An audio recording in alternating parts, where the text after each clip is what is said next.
Okay, so using watercolor, you'll want to start out with some tools.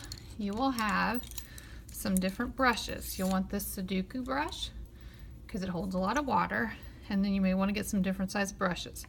This is nice because it can create a small end and like you could do a straight line with it. These are nice because this is for bigger areas. This would be for smaller areas. So you'll get your tools. You'll get some brushes. You'll need your watercolor paint, and I've got some different types. And you'll need some water. Now, first thing you always do is you load your paint. And that's what you're going to do. When you paint with watercolor, you paint out of the puddle.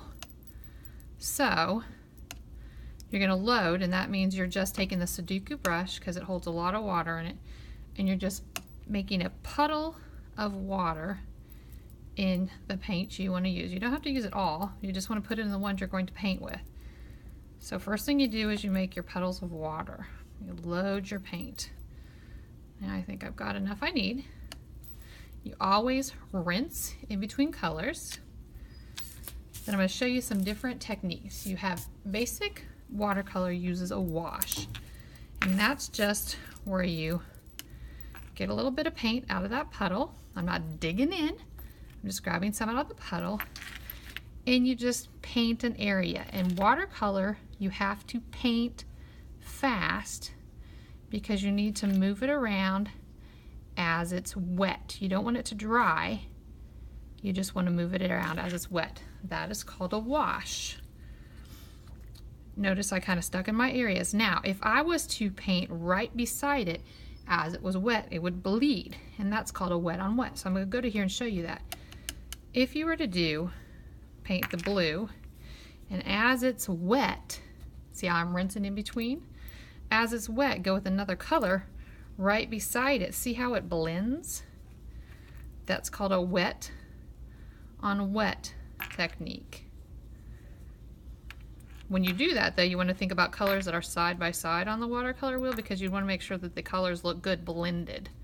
I wouldn't want to go in with like orange next to the green because it will make a very murky, ugly color. So you want to think about colors that blend well together. Notice again, I'm rinsing in between every color. It's very important because you don't want to contaminate your colors. Now, this has had time to dry. Once it's had time to dry, you can go back and do the next color. Or I would suggest, like right now, I could probably go in and do this section because this is not touching this. So as you go to paint, you're going to use washes. You're going to use wet on wet. You can also use a dry brush. The dry brush techniques is you take a brush that hasn't been wet and you barely dip it in some water. And this you can do a lot of detail. See how I can get, and it only has a scratchy look to it. That's a dry brush. It'll have a scratchy look.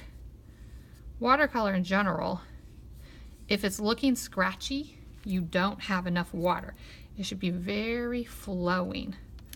So you've got the wet on wet, you've got a dry brush technique, which you probably won't use that much in this style of painting that we're going to do, and then you have the wash. So now that this is dry, you could go back in with another color, and you can do that edge. It should not blend, and I could even overlap. See, if I overlapped, it wouldn't do the wet on wet. It would just get like a shadow of whatever those two colors would mix if you were to overlap them. They wouldn't flow like this. It would be almost like if you were to color them with a marker, one on top of the other. So, wash, wet on wet. Now, as you start to paint your project, you're going to have to think about, how can I paint this to where they're not going to bleed? You can have any color side by side, but you need to make sure that it's not too thick. Watercolor shouldn't be too thick. If it goes on too thick, you can take a paper towel. You can blot it and see how that picked it up. You can also, if it's a larger area, if I got way too much, dip it in the water, just paint with the water and pull.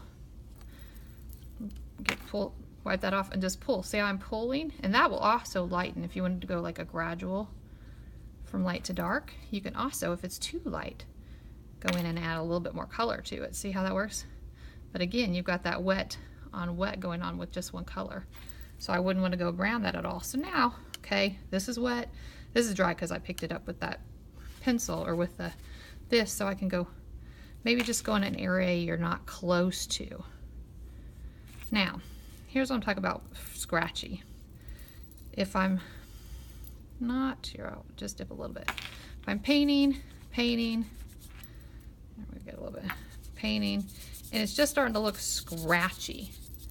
The brush is like this, scratchy. I'm not using enough water, and I have too much water in mine, so it's not really getting that look I want. But I guess if I didn't add water to this, here, I didn't add water. I'm painting, starting to look scratchy. See how that's looking scratchy? That means you need to add more water to your paint. That means you probably didn't fill it. Once I add more water, I can go over and see how it's smooth like that.